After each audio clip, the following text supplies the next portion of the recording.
Paris est un escargot.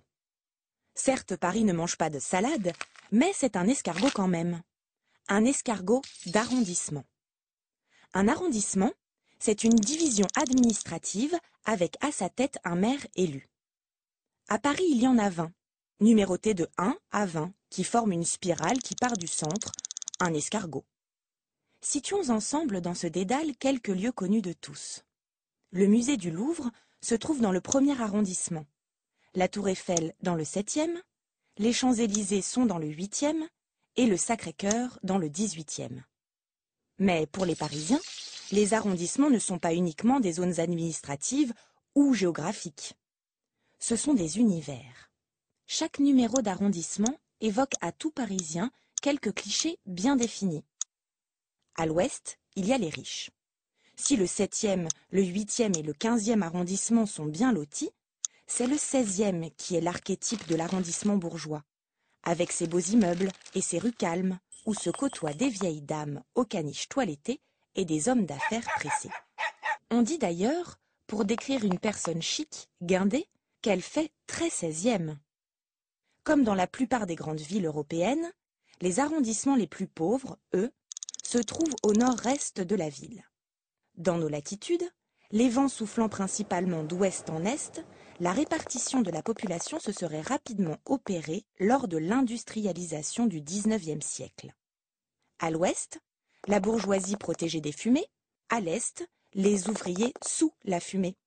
Ainsi, on trouve toujours les Parisiens les plus populaires ainsi que beaucoup d'immigrés du Maghreb, d'Asie ou d'Afrique noire dans les 18e, 19e et 20e arrondissements. Le 13e? Pour le Parisien, c'est Chinatown. Il vous parlera des supermarchés asiatiques, des restaurants exotiques et du fameux défilé du Nouvel An chinois. Le 11e, lui, est le lieu branché par excellence.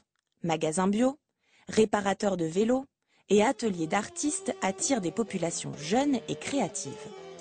Inutile de vous dire que, dans tous ces arrondissements, on trouve aussi des gens normaux qui résistent à tous ces clichés.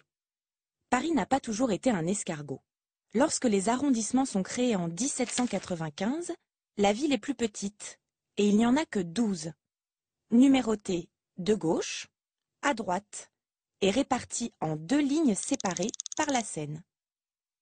En 1860, alors que le préfet Haussmann dirige d'immenses travaux dans Paris, la ville s'agrandit en annexant les communes limitrophes. Il faut alors créer de nouveaux arrondissements. On redécoupe, on recompose. Un premier schéma attribue le numéro 13 à l'actuel 16e, mais cela ne plaît pas du tout à ses habitants riches et influents. Pourquoi? Parce qu'à l'époque existe une expression, se marier à la mairie du 13e arrondissement. Comme le 13e arrondissement n'existe pas encore, ça veut dire ironiquement vivre ensemble sans être mariés, donc en concubinage. Impensable pour la bonne société de l'Ouest d'être associée à cette idée si inconvenante. On adopte finalement une disposition en spirale et on attribue le numéro 13 à un arrondissement plus populaire. Cette disposition n'a pas changé depuis 1860, même si l'on surnomme parfois certaines villes le 21e arrondissement.